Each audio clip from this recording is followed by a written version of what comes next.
Yay! It is live now. I see a couple of people joining, so we can wait for few seconds to begin. Um, it's really exciting. So right now I'm in Tokyo, and Rudra, where are you right now? I'm in California. You're in California? Yeah, right now. Uh, I didn't know. Yeah, I mean, I'm visiting California. I'm actually still living in Chicago, but yeah. Mm-hmm. I see. And Avi, you're in. I'm in Hyderabad, India, South India. Okay. And Araya? I'm in Chicago right now. Oh, Okay, so nice. we're in all different time zones, but it's really exciting how we can do this event virtually. Um, I see 10 of you joined right now. I'll probably wait for one more minute so that we can start with everyone on the same page. Um, Rudra, So, when Rudra, was what are you the... doing in? Sorry, go ahead. Oh, I was just gonna ask when was the last time you went back to the pub? Went back to DePauw. I actually was back at DePauw. I think I was back at DePauw. I was driving through. I went to Indiana to visit a few friends from DePauw in Mm-hmm. January, and then there's this really cool pizza place that's opened up in DePauw after I left. Uh, Oh and it's amazing.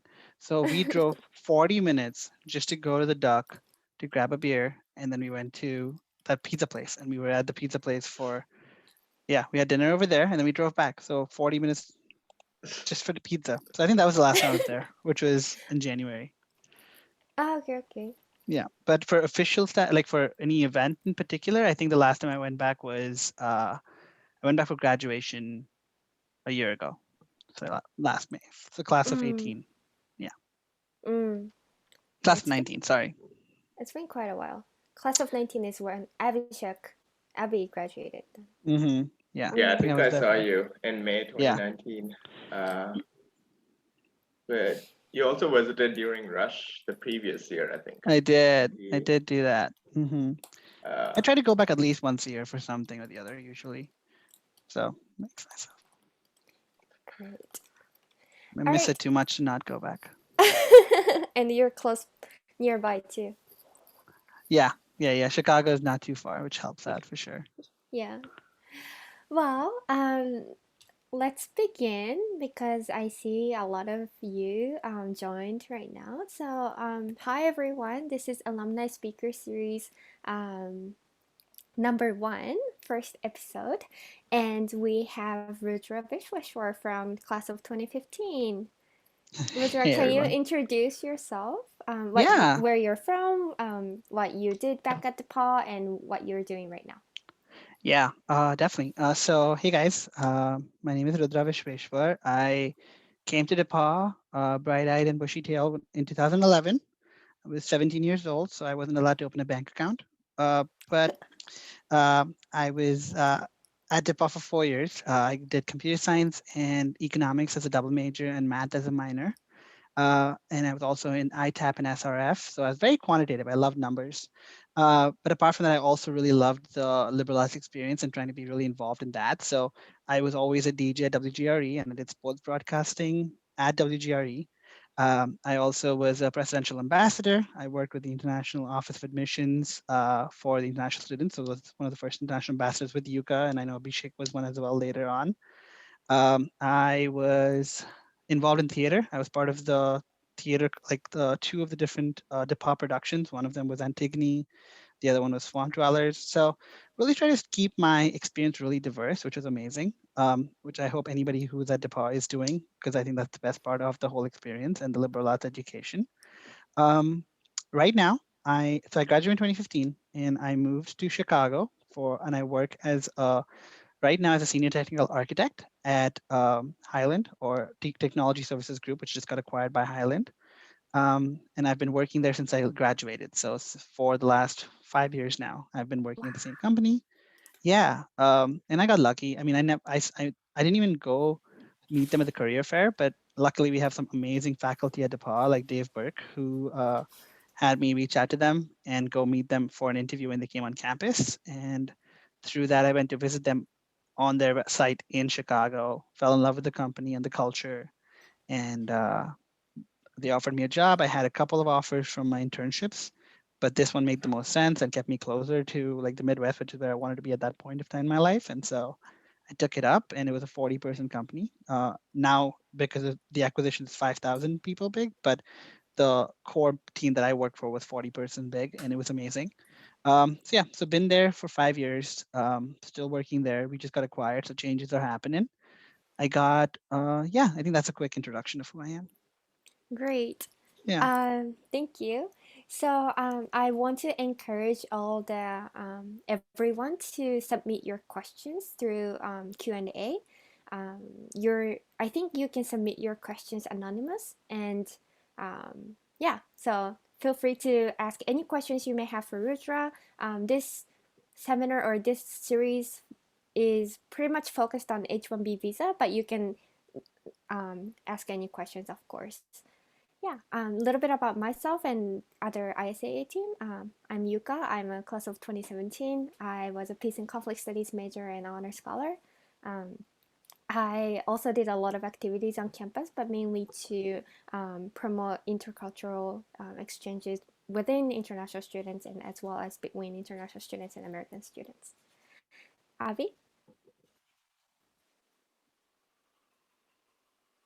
Okay, sorry, I had a little bit of difficulty unmuting myself. But hi everyone, I'm Abhishek, class of 2019, the president of ISAA, and currently I work at BC Forward as a junior data analyst. While at DePauw, I was an international ambassador for my 3 years that I could be, and was a presidential ambassador, and I played on the golf team and did a whole bunch of stuff that was exciting. But glad you all could join us today. We'll let Area take it. Hi everyone. My name is Area. I'm the current senior delegate for ISAA. I was the junior delegate last year. I'm an English literature and religious studies double major. And on campus, I'm involved on a bunch of different stuff. I've been a TA for Summer Institute for 2 years. I worked as a mentor. I'm working with international admissions right now, and as a W Center tutor. So I kind of like took on a little bit of everything. But yeah, I'm very excited for today's event and for the Alumni Speaker Series to get started. I love how diverse all of us are. All right, so we have a couple of questions coming in. Keep them coming, guys. But I wanted to ask Rudra the first few questions that we've prepared. Um, so, did you always know that you wanted to work in the US after graduation? Actually, no. I thought I was going to go to grad school right after college. I Mm, thought I was going to go do my master's and then look for a job. And that was my plan all the way till junior year. But again, I spoke to Dave, and who was my advisor at the time, and other computer science professors. And to me, they recommended that uh, a grad program is useful and important, but it doesn't add as much value to what career path I wanted to go in, which was a little bit more focused towards management and mm, not be just completely technical. And I enjoyed research, but I saw myself being more of a liaison with technology and business. And for that, they said it made sense from my experience to go and apply for jobs. And mm, so after I did my internship my junior year, I was like, okay, this makes more sense with my career path. And that's when I decided I want to apply for jobs my senior year. mm. Um, yeah. So, how did you figure out that you wanted to go into management instead of just technical? Right. So I think the liberal arts education really sets you up really well with your communication skills. You are always talking with people, whether that's in classes, whether that's with professors, whether that's in the clubs you do. Mm-hmm. And I really enjoyed that. And although I love coding is one of my favorite things to do. My favorite part about coding was when I used to be on group projects with people, Mm, and we'd work together to build something and then present it and get some value out of that. And my dream always as a child was to be an entrepreneur. So I knew that at some point I needed to be a leader. And for me to get to that stage as well, coupled with my communication skills, the path that made the most sense was starting off technical to get my technical expertise, but also having the opportunity to grow and go into management and be more of a design architect rather than just a developer. If that made sense. mm, I see. Um, So, one of the things that I found pretty difficult upon graduation was to translate my DePauw experience into professional workplace language. Hmm. And we actually have a question around that. So, how did your science research fellow experience contribute to your DePauw and professional journey? Yeah, that's a great question, actually. So I think the one thing that I used was the experiences I gained with those experiences that I had at DePauw. So example, for science research fellows, I got the experience to work in an intensive research experience and improving my technical skills to eventually develop a product from start to finish. So when I was Mm, applying for my job, they asked me, what are the projects you've worked on? And I highlighted my science research fellows project to show them that I'm capable of taking a a project from start to finish and work with the team well and present that with posters and everything across campus. So that highlighted my skills as a team player, as a communicative leader, as well as the technical expertise with the product that I was delivering. So although wasn't necessarily, it was research and it wasn't something that exactly went into consulting, it gave them the skills that help me in consulting, if that makes sense. So I think that's something that I always tell anybody that asks me about how do I sell myself once I graduate from college is look at the skills that you've gained, whether that be in different fields. Like, so I used to always talk about my WGRE experience, which is why I spoke about it even today, because it's a unique experience that highlights that I love communicating and I do it mm, well. I'm not scared of an audience and I'm not scared of going up front and talking to people about what I think I believe in. So that automatically highlights that skill while also giving them some context of like, oh yeah, Rudra, the guy who was in a radio station and did sports broadcasting, that's cool. Apart from the fact that he did computer science and economics. So mm, I think technically, so working in a company that hires from different colleges, when it comes to technical skills, sometimes we're a little bit weaker in some ways. We're not in depth in computer science all the way through. We have a whole variety of skills, and I mm, look at that as a strength because I'm able to, if I highlight those things while also having the skills of computer science in the background, it sets me apart from the crowd that's coming in. And a lot of times companies are looking for what's different about you and what differentiates you, and that's what you use your experiences to show. And science research fellows did that for me. Another uh, quick example of that was science research fellows requires you to do two research experiences. But once I knew I was applying for a job, I spoke to the coordinator at SRF, and I converted my internship, which was with H&R Block, into a research experience, even though it wasn't technically a research experience. I was like, for computer science, it's really hard for them to do this, and this is my career path. So yeah, I do want to graduate with this honors program, but I want to do this internship. So how can we make this happen? So I just had to write a paper at the end of my experience of how what I learned research wise based on this experience. So you can always work with your faculty and your advisors in the program to make you get the experiences that will set you up well for your career. that's really cool. It really highlights how DePauw can be really flexible for students, Yep. cater to students' needs. So, and I remember having a similar experience to that as well. So, the current students, I really encourage you to reach out to your professors and staff members around you.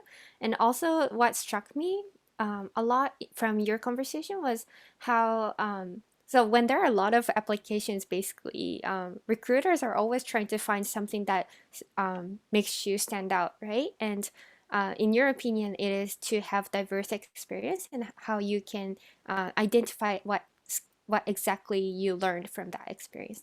Exactly. And one Mm, other thing I forgot to mention is what we do really well of is bringing in speakers and alumni and people on campus to give us talks.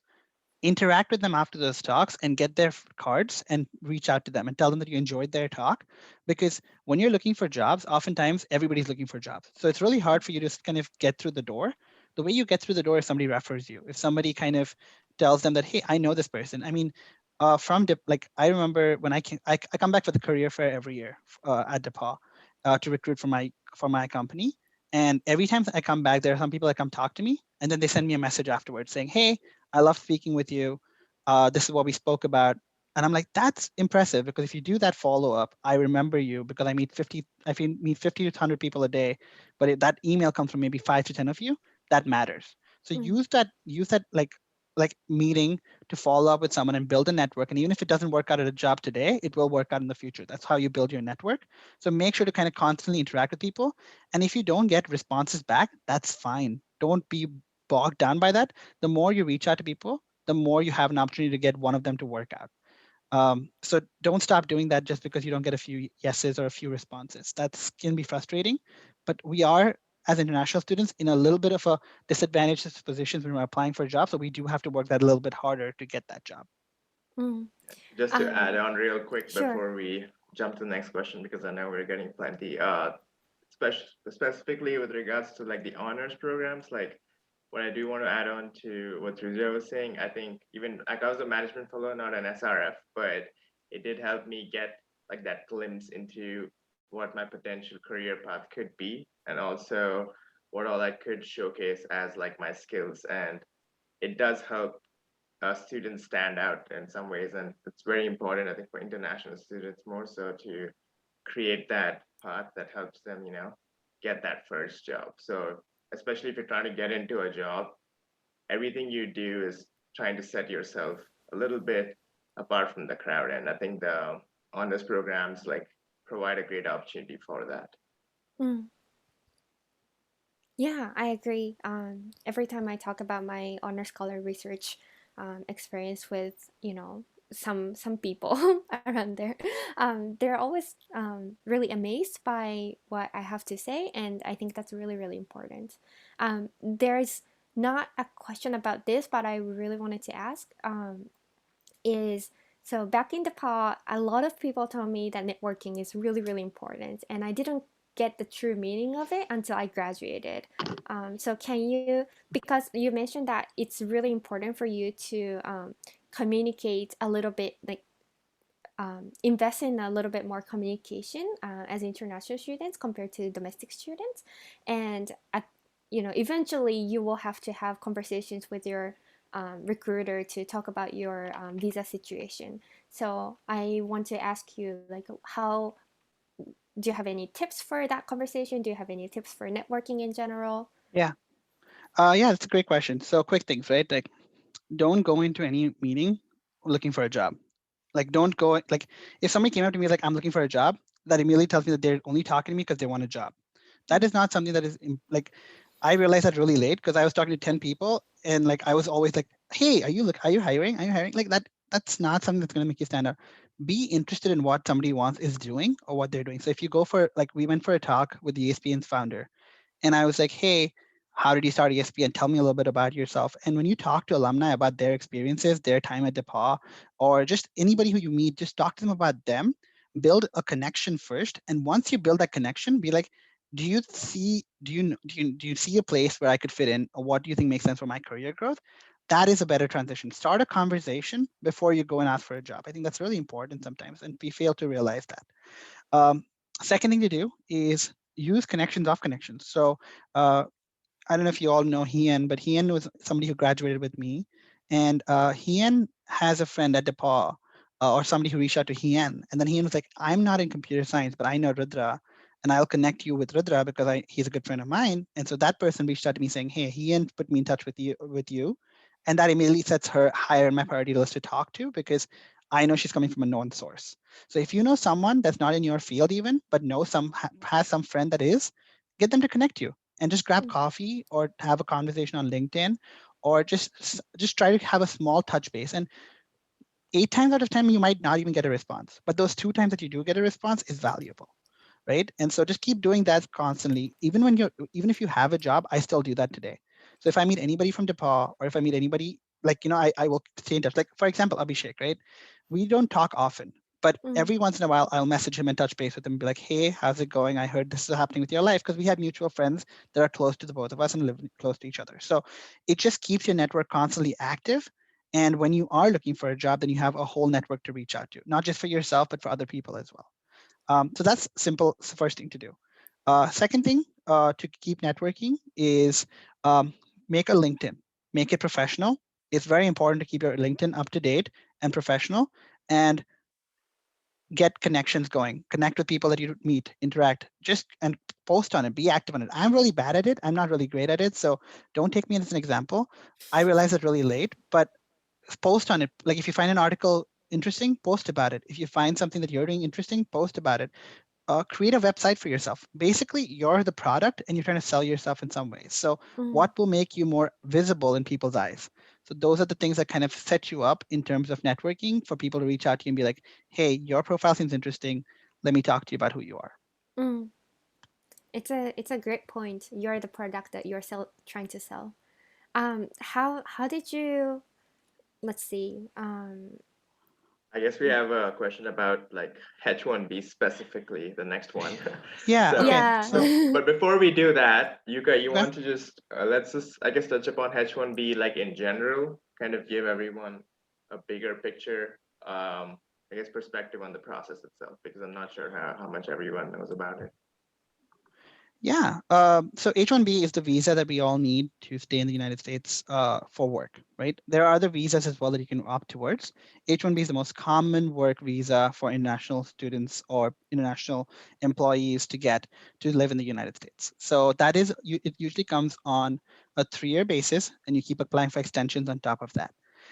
The way it works is it works on a lottery system. So you work for a company, your company applies for your H-1B, and then every around April or May, they look at the applications, they pick from a lottery, whatever they do, you either get selected or not, because they have a set number of H-1Bs they offer every year. So if you end up getting that, you've won, like not won the lottery, but you kind of won the H-1B lottery per se, and then you get a slip saying your I-797 saying you got the H-1B approved, and then that's good. That's good for 3 years. Okay. Um, after you graduate, usually, if you haven't done a STEM course, STEM is science, technology, engineering, and math. If you haven't done a course or if you haven't graduated with a major that's STEM, you get 1 year of OPT. So you have that one chance to get your H-1B sponsorship. Otherwise, you get 3 chances with the STEM extension. So you get the STEM extension for 3 years, so you can work on your OPT for 3 years, and you can apply 3 times for an H-1B. Your company has to apply for you. You're not applying for yourself. Mm, There is, okay, so when I applied, just to answer the question, since it's been there for a little bit from Troy, when I applied, I was not making $120,000 a year. That's a really crazy like number, but I see where your question comes from, because there is a lot of media news articles about that. But honestly, it really depends on your profession, your company that you're working for, and the place you're at. Somebody in California is going to make a base of 120, because that mm, is literally their standard of living. Kind of Somebody median, yeah. yeah, somebody in Indianapolis is not going to make $120,000. So there's just a difference in the industries that you're working for. The government currently is having some, they're trying to pass some laws that will make that kind of harder, or make that like threshold a little bit higher or whatever. But just stay in touch with stay in touch with the news, and you'll know what that means. All right. But I don't think there's a hard and fast limit of 120,000 across the board. There's definitely caveats to it. Yep. Also, if you work for a nonprofit, it's different. Also, if you work for a university, it's different. So those don't count under the same quota. So mm, there are those caveats as well. But H-1B is that visa that you need. There are other visas like the L1. There's other visas like the O1, and then there's also the B1, I think, that are different specialized worker visas that you can also look into. But those aren't the more common ones. Those are special cases and different situations, and we can talk about them if you have questions about them. But the most common one is H-1B. It's also the most competitive one, and over the years, it's gotten even more competitive because there are a lot more people applying, and the number has stayed the same. yeah. It really takes time, but I really encourage each of you to look into the rules because it's gonna protect you in the future. So yeah, and it keeps updated, so it keeps being updated. So you should definitely look into it. Just How to would plug you? in real quick, Sure. Michael Chen, one of our new members, is also going to start a H1B blog potentially on our website. So we're gonna try and keep news up to date on that because it changes a lot. Like this Mm-hmm. 120K, I know it's out there because there actually was a proposal put forth by like a Republican senator, I think, but it's not been accepted formally. There's no like due process that has been started for it. So Yeah. yeah, there is no hard and fast rule that you need to make 120K. But Mm-hmm. yeah, Thank you. So, H-1B, so OPT is something you can apply for and you can get work permission from the government and then you can work at any place that fits in your major. But H-1B is something that your employer has to apply for you, right? So how would you frame that conversation with your employer? Lawyer, yes. That's a great question as well. So you're an international student, and everybody that's employing you is familiar with the H-1B. If they're not familiar with it, if it's like a startup, you tell them that this is what the process is, and then they're like, oh, cool, I'm interested in that or not. It's a hard conversation, but it's something that's very important. And honestly, on your first call with your employer, it's something you should mention. Be like, hey, uh, they'll ask you, like, do you have any questions after you do your first round of interviews or whatever? And you'd be like, if they haven't spoken about sponsorship, you have to mention it. Be like, hey, I am an international student and I require H-1B sponsorship if you require it. If you don't require it, if you're like, I'm good with just working for 3 years, be like, I am working through my OPT, and if you guys think I'm viable to sponsor, please feel free to sponsor me, but I don't want that to affect my application. That's fine too. But you have to disclose your information saying that, hey, I'm an international student. I require an H-1B sponsorship. Is that something that your company offers? And that's important because there are companies that don't offer that. A lot of companies Mm-hmm. don't offer that, right? And that's a waste of your time and their time if you go through the whole process and you get a job and then they're like, we don't do that. Because then you're spending your year working for a company that you know you're not going to stay with at the end of the process at all. Right. So you have to just bring it up. It's a hard conversation, but I always bring it up with my first conversation with the recruiter, being like, I need sponsorship, or this is my visa immigration status. Um, is this something that you guys are willing to take on? Because this is something that is important to me. Um, Apart from that, there are other ways of going about that conversation. I know some of my friends that have companies, like contracting companies that they work for, who then contract them out to other consultants and stuff like that. So those people just sponsor the H-1B and stuff. So you can always reach out to those. But I'm not very familiar with that process, but I know friends that have done that. So if you have questions about that and are looking to do that, then I can put you in touch with them. But directly, straightforward, you just tell your company, I'm international, I need sponsorship. Um, is that something you guys offer? That's it. And I think for non-STEM majors, it's actually a conversation that the employer themselves initiates. So you don't necessarily even have to initiate it if you are on 1 year OPT and are looking for, the H-1B. I think for the STEM majors, slightly different because you have the 3 year window. But yeah, at least when I was going through the hiring process, every employer brought it up for me. So I never had to bring it up on my own. Right. And honestly, nowadays, even in online portals, when you're applying for the job, it's an Yeah. option on there. Do you require sponsorship? If so, what is your status? That's it. Mm. Yeah, and to add a little bit, so I still encourage everyone to go to career fair and everything and have a great conversation with the recruiter because you never know where that conversation can lead to. So don't ask them like, oh, do you hire international students in the very beginning or up front? Just have a great conversation. And ask them at the end of the conversation if they say no, that's fine. Like you can still ask them, oh, do you happen to know anybody that might be interested in looking into my qualifications? Because that can really is a start of networking. That's a great point. Again, you can just to reiterate that never start a conversation with a business tone, usually. That's just not like, ask somebody how they're doing, because that immediately warms them up. Even when I work in my daily day, if I have something I need from somebody, I'm like, hey, how are you doing? Good. Let's talk about this. So Mm-hmm. have that initial warming up feel before you go into the heavy hitting questions, always. Yeah. And what if a company is interested in sponsoring a work visa, but it's their first time sponsoring?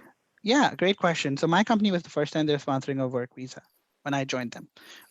They were unfamiliar. They were like, yeah, we will do that. We just don't know what the process is. So then I tell Mm-hmm. them that, hey, we need an immigration lawyer, and it costs a certain amount of money. So I just did the research for them, and then the lawyer took care of it after that point. But even after that, if they need more information, there's a lot of resources available online telling companies what they need to do.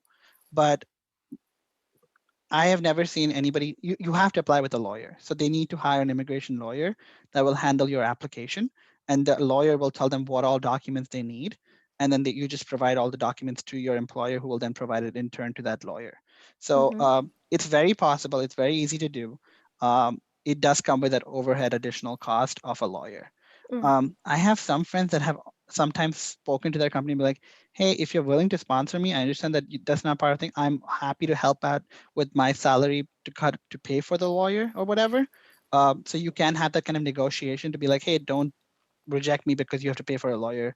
Instead, you can use my thing for doing that or whatever. But that's case by case. See if it comes up as something that they even bring up. Don't bring it up yourself. Um, Mention it up front, like when you're having the conversation, be like, it's. I mean, I understand. Like, I appreciate you even considering hiring me. I value that you are thinking about it, because if you are, it's possible. I know people that have done it. We'll just need to get an immigration lawyer, and it shouldn't be that Mm, hard. Yeah, thank just to you. add on to that, most bigger companies almost always have those in-house people with the expertise, and the mid-sized companies may not have a general attorney, but they contract with like legal firms, and All the time. almost all companies get some type of legal advice from outside. So they definitely have the connections. It's all about putting forth the question. Yeah, we have a lot of international alum working in US companies as well. So in those cases, the chances are those companies are more than willing to hire international students a lot of times. So you can definitely reach out to alumni and then start a conversation with that person, and then eventually reach out to the HR person in that company as well. Mhm. Yeah, and if there's a company that's sponsoring for the first time, that's actually really good for you, Mm. because if your company doesn't have any international employees and they are trying to sponsor you, that makes your application stronger just a little bit, because they're not part of this farm that's hiring hundreds of international students. So even though it's a lottery system, it does make your chances a little bit better if you're the only person applying from that company. Mm. Um, so at any point, did you feel like the process was too complicated? Like, were you almost like, did you Uh, ever like try to give up? uh, okay, so if you're asking about the H-1B process, Yeah. no, because you're not really doing anything in the application. You're Mm, literally just providing documents constantly to your employers that they ask for, and you're reaching out to professors to give recommendations, all that stuff. So, as long as you're good with having all your documents in place and giving them to your employer, it's not hard. You're not really doing anything else. It's stressful when you're waiting for the decision, because you just don't know if you're going to get it or not, right? Like, you're waiting in this like unknown of like, can I continue to live my life? Can I travel outside the country to visit my family? Can I do all these other things that aren't really related to your application per se, but add a level of uncertainty to your day-to-day life, if that makes sense. mm, So that is the uncertainty part. That's the stressful part. The other stressful part being finding a job with somebody who sponsors you, right? So when you're on your OPT, necessarily you don't have to have a job immediately. You have like a certain amount of time for you finding a job. So I have friends that have been really stressed while finding that job. But once you have a company that sponsors you, and once you have to just provide documents, that application process itself is not stressful. And you just have to remember that after that application is submitted, it's not in your hands. So well, no matter what happens, it wasn't your fault if you got it or not. It's a luck of the draw, right? And you have to kind of look at your backup options constantly. You have to have plan A, plan B, plan C every time that you have anything happening. So my plan A was obviously the H-1B. My plan B was my OPT extension, and my plan C was grad school, because I was always thinking about it. So I had three options every time, and looking into my H-1B, which made it easier for me to wait for my decision when it came out, knowing that the worst case I have is applying for an OPT extension. And if that also doesn't work out, then I have a grad school to go to. And that gave me a little bit of comfort and solace, and prevented me from stressing out a lot more than I should have. Also, yeah, talking to I people that bet. have gone through the process helps a lot. So do Mm, that. thank you. If Mhm. you don't mind me asking, have you renewed your H-1B visa already? I have, yep. Okay. So worked for 5 years. So I was really, really lucky. I got it on my first attempt. So on 2016 is when mine got approved. So I had mine till 2019, and then it got renewed till 2022.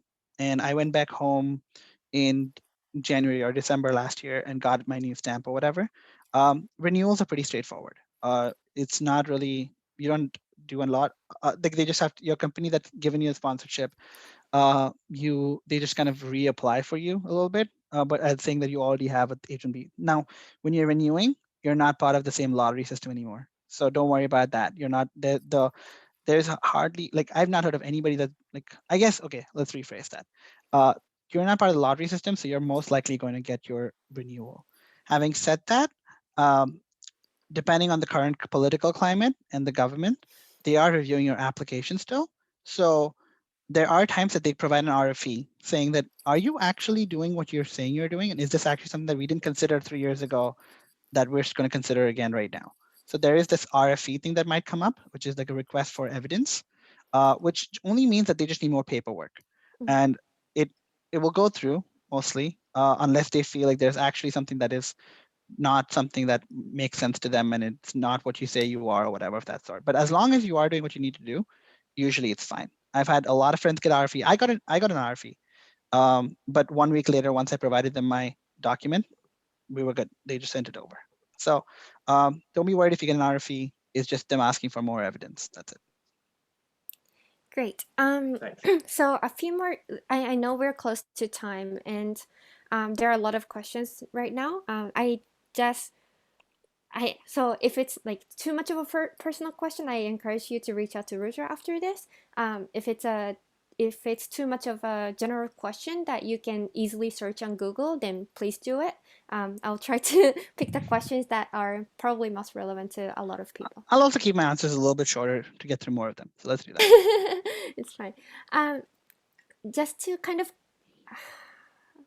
I guess, going back to your experience, because I think people are really actively looking for a job or internship in the US, and considering the current climate, both politically and other situation going on, it's been even more difficult for international students to find a job. So what would you recommend for students to do either on campus? Like, are there any experience that you were so glad that you did, or any experience that you wish you did on campus? Yeah. I've already spoken about networking, but let me tell you the easiest way to get a job with a sponsorship: internships. That always translates to jobs. Okay. So every summer you have freshman year, it's really hard to find a job that's valuable. Sophomore year and junior year are your big years. Find jobs with companies that sponsor. Okay. Because if you find those jobs with companies that sponsor, no matter how big or small they are, most times, 9 times out of 10, an internship almost always translates into a full-time job. And that was a key thing to my whole like senior year, is because of my internships I had full-time offers going into my senior year, which made my whole application process a lot less stressful. Now, if like so, sophomore, junior year internships is crucial. Look for companies that will give those internships and start applying early and often and networking quicker, because when you get those internships, even quickly you'll get that full-time job and you'll have that sponsorship and you'll have that fallback option, even if you hated that internship. I mean, I'm not gonna lie, like, there will be internships that you don't like, but to just have that safety net that if you have to go back to that until you find another job that you like is an amazing feeling. Mm. So internships are crucial. Do that as much as you can. I did not do one my sophomore year, but I did one my junior year, and then I did one part time my junior year, second semester. Those were full time offers that I was able to get through those internships. So do those. Apart from that, experiences that will help me get a job more. All right, we're being blunt here, right? So quantitative jobs are easier than non-quantitative jobs. So if you are somebody that is interested in quantitative stuff, computer science is a field that is much more likely to find you a job than something that's not a computer science. And I say that because um, we all want to follow what our passions are and what we love. It's important to do that. If you're going to do that, understand that you'll have to work a little bit harder to find the job that you're looking for than somebody else. And don't feel dejected when somebody else gets a job, because their industries are just different and situations are a little bit different. So diversify your portfolio a little bit, because if you can do, I had somebody who did a computer science minor and get a job in a computer science company after they did a music major and in math major, right? Abhishek raising his hands, I'm sure like he knows what he's talking about. But like, um, just add that quantitative stuff to your major minor thing, because it just sets you up for your first job. Once you have your first job, you can leverage to do whatever else you want after that point of time. So in a competitive market for work today, people that are looking to sponsor H-1Bs are people that understand the value of those H-1B students and employees. And what makes you set yourself apart is what's important. And that's kind of something that is in a high demand situation, something that people are looking for. Another thing is if you have some contacts of friends who or family that know jobs that will hire you and are looking for a certain skill set, do everything you can to build those skill sets up during college. And if you're looking for a technical job, start doing stuff that other people in bigger universities are doing. Like if you're in, I didn't do this and I regret it, but something that I think would be useful is starting up a GitHub page, work on personal projects, build a portfolio if you're an art student. Like there are just things that you need to do that will make your portfolio as strong as somebody applying from a bigger school that has a little bit more in-depth knowledge in that field, because we get a Bachelor of Arts in that major that we're looking for. Great. Yeah, that's what I hear from, especially from computer science majors at DePauw, that how it's really important to always look out for more opportunities out there. Always do your personal projects so that you can match up with the bigger university students. Yep. Um, Yeah. so would you say the same thing for your LinkedIn profile as well? How you mention your diverse experience as well as mention your personal project? Yeah, a quick thing here. When I say diverse experience, don't mention your hobbies as the first thing on your LinkedIn. Not important. It's important when you're having that interview, you bring it up, because then that's a conversation you're happening. But when I'm looking at somebody's resume, I'm looking at their job experiences, their GPA, the most highlighted things that is extremely impressive about you. Although my WGRE experience isn't crucial, I can't put that as my first thing, because the tech company that's hiring me doesn't really care that I can do radio broadcasting. Mm, After I get my interview and I bring it up, that's a conversation that makes me step apart from them. So for the first step, when you're working on your LinkedIn profile and stuff like that, that bio page that you write, like the about section, make that interesting. Use metaphors, use like quick things over there. Don't make it generic. And your experiences should be your internships, your GPA. You need to highlight it if it's good. Courses you've taken, only the hard classes. Don't put intro to computer science if you've got a data structures thing, because obviously you've done intro if you're doing compilers. So make sure you're highlighting your more important classes over the intro classes. mm. I agree. I do recruiting job for my company right now, and the most I spend on one resume is probably 15 to 20 seconds because I can easily see if the person is qualified or not within that second. So I really encourage you to have a clean resume with very strong experiences and highlighting your experience so that you can tell the employers through your resume how qualified you can be and how fit you can be in that position. Right. How many companies Really did you quickly, apply? sorry. Oh yeah, sure. Go ahead. I just sent in the chat two things, Overleaf and LaTeX. This is overleaf.com, and is this website that allows you to make really cool resumes using LaTeX. It's really simple to use. You can get like these templates already existing on the internet that you can just Mm-hmm. import into Overleaf. And those resumes stand out a lot more because it's a little bit well designed. It's got like Elon Musk, all these big people have used this stuff to make their resumes. So look into it if you're looking to make your resume stand out. I know we use Word and PDF, but everybody's using Word and PDF. Make yourself stand apart by using Overleaf and LaTeX, because when we're going through recruitment pairs and somebody's using bullet points with shading, I'm like, that person knows what they're doing. Give them the Yeah. job. So And really, really, Yeah, really go to the Hubbard just Center. yeah, just to add to that, there's a lot of companies now, especially when you apply online, they put your resume in like this applicant tracking system that literally like scores your resume relative to other people, and it looks for like buzzwords and other key things that they need for the job. So if you don't pass that initial test, it never makes it to an actual recruiter who actually looks at it, right? And I think the biggest thing you got to shoot for, at least in entry level positions, is kind of passing that electronic test. So do anything you can to make your resume like, I think, pass that ATS system, applicant tracking system. Yeah, okay, yep. I agree.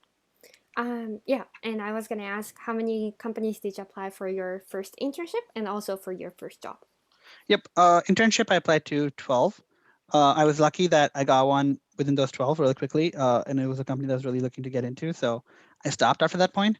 For my job, I only applied to 20, but only 20 because I had offers before I went into my senior year. So I was like, once I got like 3, 4 offers, I became apathetic, and I was like, I have offers. I'm happy with these. I just stopped applying as much. Um, and I was really lucky. Trust me. I have had friends apply to over 115 companies, and 3 got back to them. Maybe 2 got back to one of them. Um, that's the rate you're going to be applying at, is 100 companies probably. Just put that number in your head, and if you apply to 100 companies, you're going to have one door open up for sure.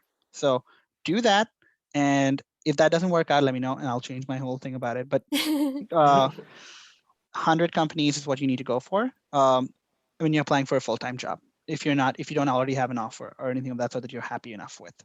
Just to add to that, I think of the 100, you want the ratio of how many you're applying through like referrals to be super high. Maybe like 30% of that 100 should probably at least through referral.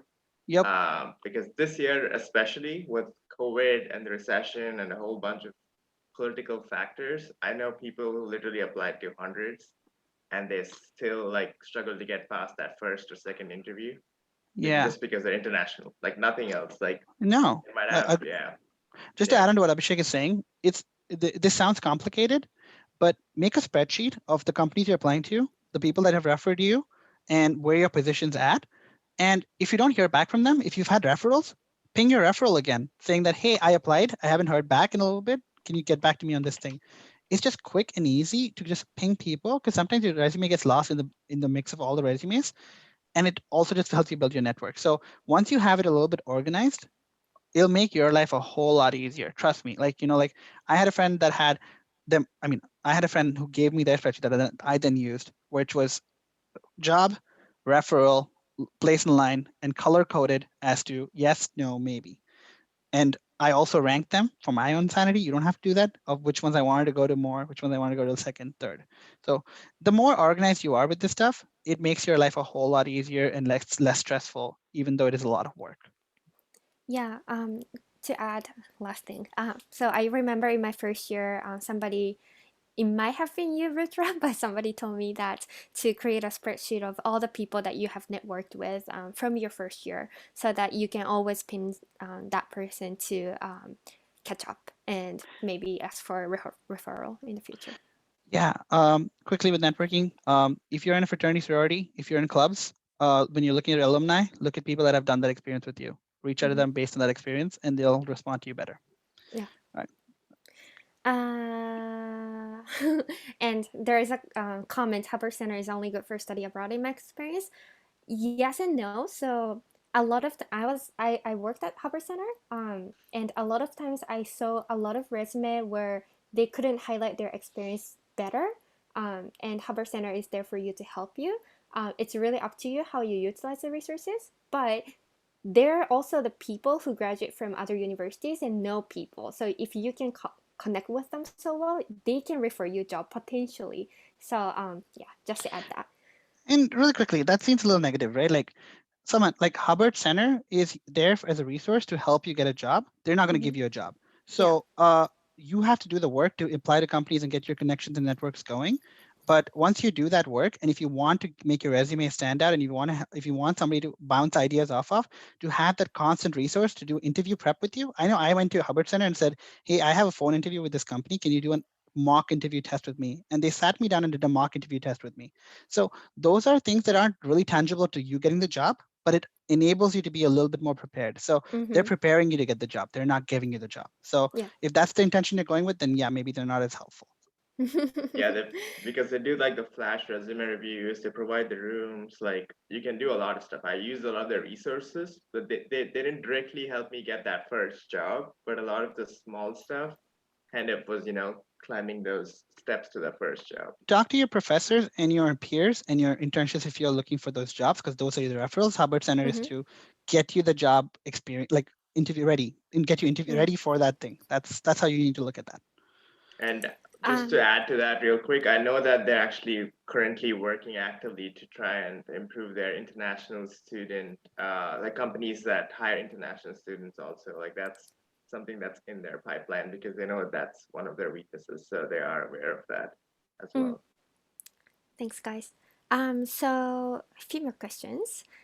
Did you always know what position you wanted to be in? Like what kind of fields did you look into, and what kind of positions did you look into? I knew I wanted to be computer science with a business focus. So the things that made the most sense to me was technology consulting, and or working for a smaller company as a developer. The reason I say that is because I valued the fact that if I worked for a smaller company, because I went to a smaller school, I would have more access to higher up management and resources to use them as my mentors. In a bigger company, when I did my internship, I kind of got lost in the crowd, and I didn't want to be lost in the crowd, which is why I was looking at smaller companies. I necessarily wasn't picky in my role or the company that I wanted to go to. Like I know some people are very picky about, I only want to work in robotics or deep learning or AI or front end development, back end development. I wasn't, because I was like, I learned how to learn at DePauw. So no matter what field I'm put into, I can pick it up and I can learn. So I wasn't picky in that. If you are picky on that, that is something that is totally personal. Um, I had a friend who was very, very focused on doing autonomous cars, and he only applied to companies that did self-driving cars, and he worked hard for it and he got it. So understand what your passions are and what you're looking for. But for me personally, my biggest things I was looking for was probably consulting or smaller companies to help me reach my goals of going into more project management, product management, design architecture personally. Uh, Again, oftentimes, if that's something that is important to you, just talk to somebody that is in that field and how they made that decision. Um, and your first job is not supposed to be your only job for the rest of your Mm. life. So get that first job, and if you realize you don't like it, you'll know what you like. At least you'll know what you don't like. You'll know at least closer to what you like, and then you can start looking at other jobs that might make more sense with your skill set. So it is your first job. You're not supposed to get it first right all the time.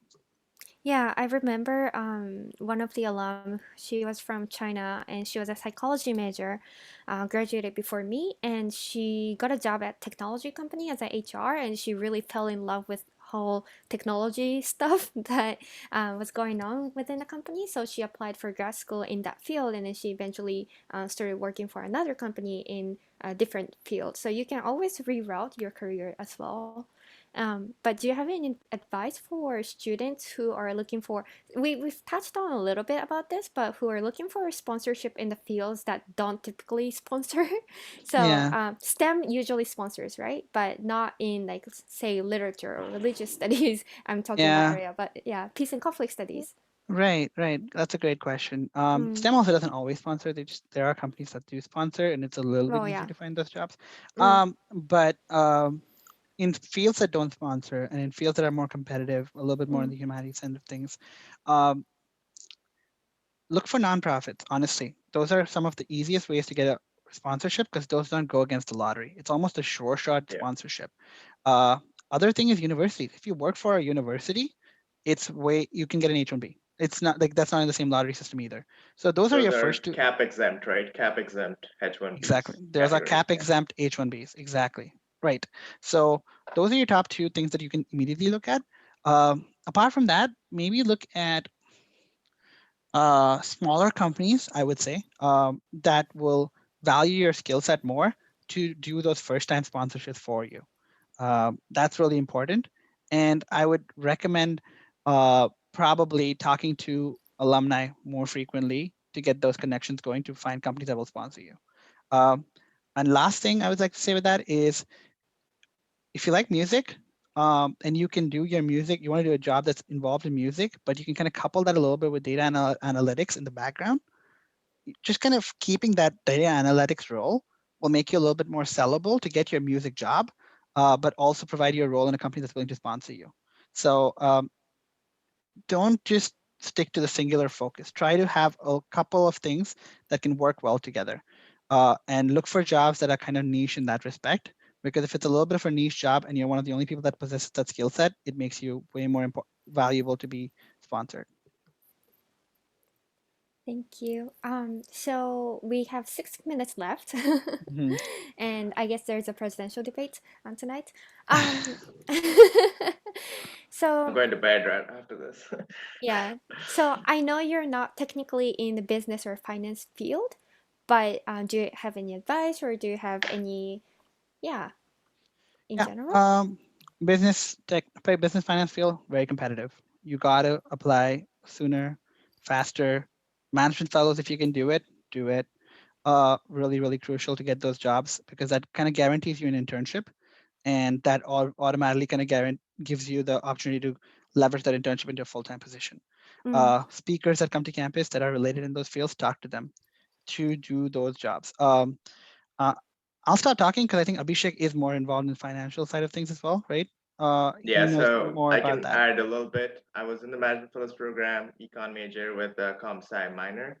I did 3 internships, all on the business and finance side of things, but I ended up in a technical field. my first job. So it's not fully technical. It's like semi-business, semi-technical. So it's almost ideal. I just didn't even know that this could have been such a great first job because I kind of grouped my computer science skills with my econ background.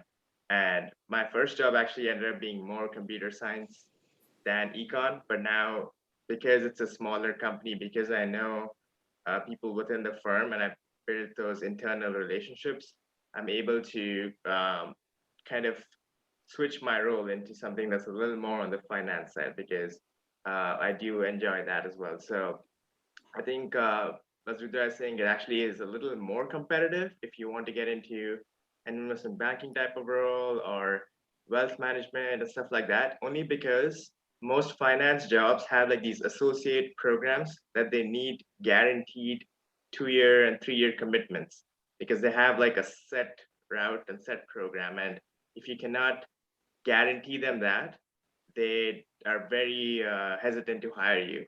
That's why they like aren't very, let's say, diverse and inclusive, like at least the bigger companies. So that's why if you have that comp sci and econ double major, what it gives them is an opportunity to, let's say, hire you in those programs because then you get the 3 year, STEM OPT. They know that you can finish their associateship or whatever, and kind of set yourself apart like that. But it is, I Doesn't think, even more competitive, Yeah, it doesn't even have to be slightly computer more science. competitive. If it's math, that works too. So just do something Yeah. that's like makes you a little bit of a STEM thing. Right. Anything that falls under STEM. And lastly, also, if you look at sometimes, especially in the finance industry, if you're looking at consulting, that's something that we do really well at, especially at DePauw, is going into more consulting. So you're doing financial consulting. That really helps because we already have the communication skills to do that. Also, if you're looking at bigger companies in this field, particularly that have multinational presence, what you can talk to them about is, hey, if it doesn't work out, I'm willing to go to a different part of the country or the world to work for you, and I can come back on a L1 visa or something of that sort in the future. So it Yeah. kind of gives you that kind of flexibility of saying, hey, I'm flexible to move and then come back in the future. Makes it a little bit more sellable and gives you another kind of bargaining chip, if you may. Yeah, because some companies definitely want to hire you, and the more cards you play and the more like easier you make it for them, the better it is. I know that actually is a little bit ridiculous because you're trying to sell yourself more than needed, and you might look at your peers and be like, okay, they're like not even trying half as hard as I am. But it is unfortunately the truth. As an international student, you have to play almost every card that you have Yeah. and not to hold back when it comes to hiring. I just want to mention that I've known Rudra and Abhi when they were at DePauw and or since they're at DePauw, and everyone knew them because they knew how to build network, they knew how to build friendships, and I think that's how they approach to job job hunting and everything as well. Yeah, and just to add to mine, no need to be extremely social and extroverted or anything of that sort. Just network professionally. If that's what you do, that's what you do. It was awesome to have that experience. I was friends with a lot of people. That was awesome. But the job interviews that I got was from people that I network with professionally. So do that if you're looking for jobs. I know Go it's ahead. almost time, but I think Yeah. we have a 10-minute extension that was allowed by the alumni office. So there is one question I think which is kind of relevant to our topic about the green card. You want to talk a little bit about like the dual intent nature of H-1B? Yeah. So once you get your H-1B visa, the next thing your company does for you is they apply for your green card. So that's as soon as you get your H-1B, you apply for a Upon your green card. request, right? Upon your request. You request it, or they bring it up, but you want to request it, right? Because a green card is nothing but your permanent residency. So once you get a permanent residency, you're a permanent resident of the United States. You can move companies. You can be there without a job. You're kind of, in lack of a better word, safe from deportation in some ways, right? But it's also allows you the flexibility of finding any job you want. You're not kind of ridiculed about like sponsorship or anything of that sort in the future. So that's what a green card is. So once you get your first H-1B, once you get your H-1B, you apply for the green card literally the year after. and the green card process is a little bit different. So again, the company applies for you. They find out all documents you need. It's a little bit more documents because they're kind of trying to set you up as a permanent resident of the country. This is a little bit different from country to country. So think of it as a queue line. If I'm from India, there's a lot of people applying to get a green card from India. If I'm from China, there's a lot of people applying to get a green card from China. So the queue for that is a lot longer. So the processing time for somebody from like me to get a green card is years, like 10, 15 years even maybe. I think it's a decade right now. That's the Right. average. It's a So it's decade, 10 right? years. So that's long. That doesn't, but if you're from another, like I have a friend, Renee, who also graduated from DePauw in 15. He's from El Salvador. He got his H-1B like 2 years after I did. He applied for his green card the year right after his H-1B got approved. He got it within a year. So if you're from a country that does not have that many applicants, it makes it a quicker process. If you have a country that, so it's not the same pool like the H-1B pool where everybody gets picked from the same lottery hat. You have your own kind of, every country has their own like line of sorts. So that could be a plus or minus depending on what country you come from. But once you get it in the green card process as well, there are different stages. So if you get past stage 2, which is your I-140, once that is approved, and after 180 days of that approval, then you have your number in line. Okay, so basically what that means is if I was to move jobs tomorrow, I don't have to restart the whole green card process anymore. I just keep my number in line and it just gets kind of ported over to the new company, and it continues on. Now, while my green card is processing, and if I haven't crossed my first stage or my second stage, and then I move my company, then my green card process, I have to reapply for my green card. So again, the new company has to apply for that green card. So that's something you need to keep in mind when you're applying for a green card or you're requesting your company to apply for your green card, is that kind of does keep you with that current company for however long your green card stage 2 process has to finish. Otherwise, there's no point in applying for it. And it is an expensive thing. So be sure of that before you ask for somebody to apply for your green card. Especially for somebody coming from liberal college, we don't want to break those relationships from companies that are doing those things because there are only a few of them doing those things. So that's the green card process. There's a lot more to it. If you have questions about it, feel free to reach out to me after this. I can talk to you more about those as well. And there's one last question I can add on to that kind of. PTK is asking about leaving the US while you're on OPT and H-1B. And I personally never left the US while I was on OPT. I know my sister has left while she was while she has an H-1B. Actually, she's coming home today on an H-1B, and her fiance is on an OPT. So I know people that have done it. Yeah, I did it. I went back home with my OPT. I hadn't even started my job. As long as you have an employer's letter saying that you're hired, coming back in the country shouldn't be any problem. If you have your H-1B and it's been stamped and you have a validity date of a certain date after that point, and you're still working for that same company, you're fine. Travel, go back home, come back whenever you need to. If your visa has expired and your OPT is under a cap space, so imagine my OPT expired in June and I'm waiting till October for my H-1B application to come through, you don't want to travel during those times because at that point you don't have any valid status, so you're not able to come back into the country. So be smart about it. If it makes sense, do it. If it doesn't, so if I was on a student visa and my student visa expired in 2015 because I graduated in 2015 and I was doing my my OPT extension of STEM, and I was in the country on 2016 still on my OPT extension, I would not want to travel back home because when I come back, I don't have a valid visa to get back into the country. Some countries, like El Salvador, I know because of Renee's experience, will restamp your passport with an extended visa. Other countries don't do that. So check with your lawyer, check with your country situation, whether that's something that is possible. But be careful. I mean, it is a weird political climate. So err on the side of safety, right? exactly. The safest option. I understand it's frustrating, but if you have to value what is more important at some points of time. Like, for example, my sister is engaged in about to get married in February, but I'm still erring on the side of caution of whether I need to go back for that. It's my sister's wedding. I want to go back for it.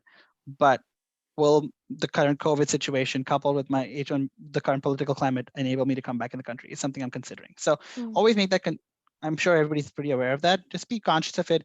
Talk to a lawyer if you have some friends who are lawyers, or talk to your company if you're hired by somebody to ask them if it's okay for you to travel. Always do that before you leave. Don't just leave without talking to your company, ever. Well, thank you so much for all the valuable insights. I learned a lot too. So thank you everyone for submitting the questions. Feel free to reach out to us anytime to ask for more information, ask for more resources. We're trying to coordinate alumni speaker series more like a monthly thing. So if you have any specific requests for any speakers or topic, please let us know so that we can better serve you. Thank you, Rudra, for and Rudra put the email address in the chat too. Yeah, just find me on LinkedIn.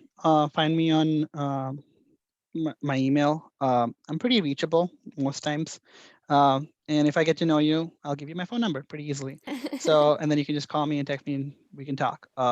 Yeah, I think I see a few familiar faces even in the attendees list based on people that came to the career fair. So it really helps seeing people that have done this or that are keep touching base more often. Just reiterating the point that the more you talk to people, the more they remember you.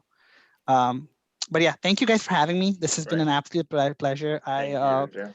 spoke a lot, but hopefully there was some valuable insight in there just based on my experience. I love being a part of this whole panel thing. Great job, Abhi and Yuka and Arya. This has been amazing insight as well. Thank you for Thanks just so much for considering me. taking Yeah, time out of your Thank you schedule, very and much. yeah. you're going to go Anytime. down in history as our first speaker. So Amazing. Yeah. But thanks everyone. And Yuka, any concluding words? No, sorry we went over time. Yeah, But thank you very much for attending. Thank you very much for being here. And this one will be on the DePauw website somewhere, so yeah. we'll definitely announce that so that It'll you be can on always the go back and ISAA watch. website. Yeah, it'll be on the ISAA webpage on DePauw's website, and we'll probably put it on our social media and other stuff. So please follow us. I know Ray is doing a great job with Instagram, and we have a new student as well. So So yeah. lot of exciting things to come.